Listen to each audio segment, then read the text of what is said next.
Ang mga politiko, hindi sila tumatahol sa dilim, kundi sa utos. Mga matang sanay magbantay hindi ng bayan, kundi ng kapangyarihang pinaglilingkuran nila.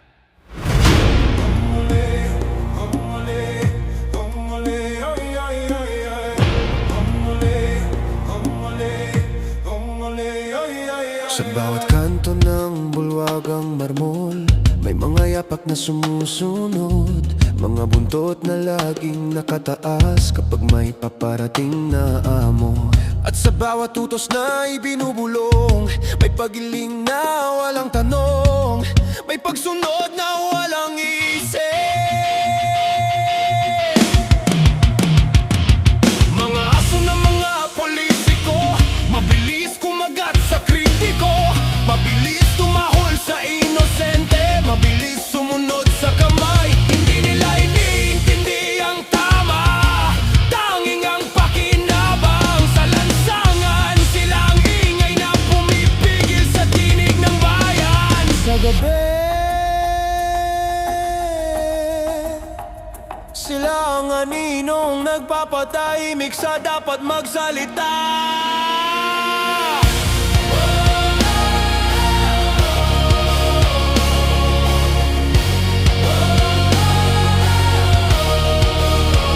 Hindi sila hayop, pero pinili ang tapat sa bulsa.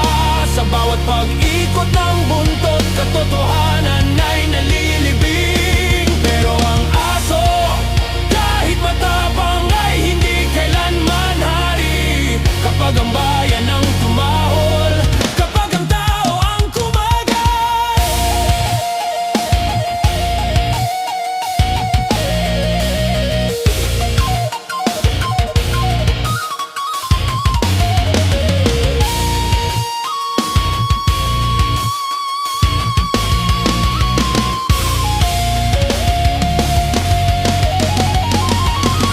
Sa umaga, sila ang ngiting, parang walang alam. Kahit sila ang unang nakakita ng mga lihim na dapat ilantad. Hindi dahil hayop sila, kundi dahil pinili nilang maging tapat. Hindi sa bayan, kundi sa bulsa ng iilan. Tandaan, ang aso, kahit gaano katapang, ay hindi hari. At kapag ang bayan ang tumahol, kapag ang tao ang kumagat sa katotohanan ng kapangyarihan ng amo ay mawawali rin. Hindi aso ang nagtatakda, Hindi aso ang hari ng kalsada. Lilitaw ang liwanag, lalabas ang katotohanan.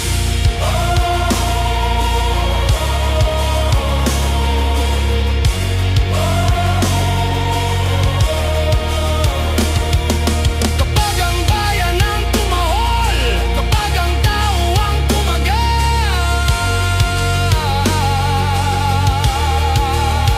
lalabas ang liwanag, lalabas ang liwanag. Hindi sila hayop, pero pinili ang tapat sa bulsa.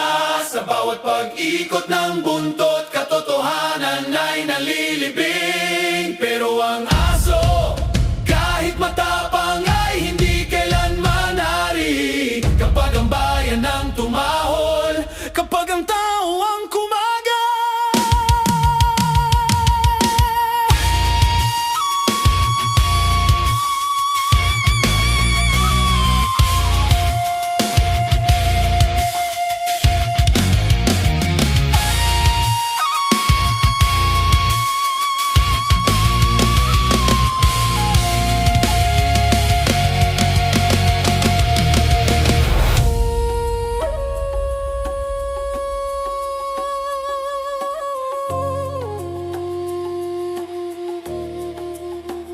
Hindi aso ang nagtatakda,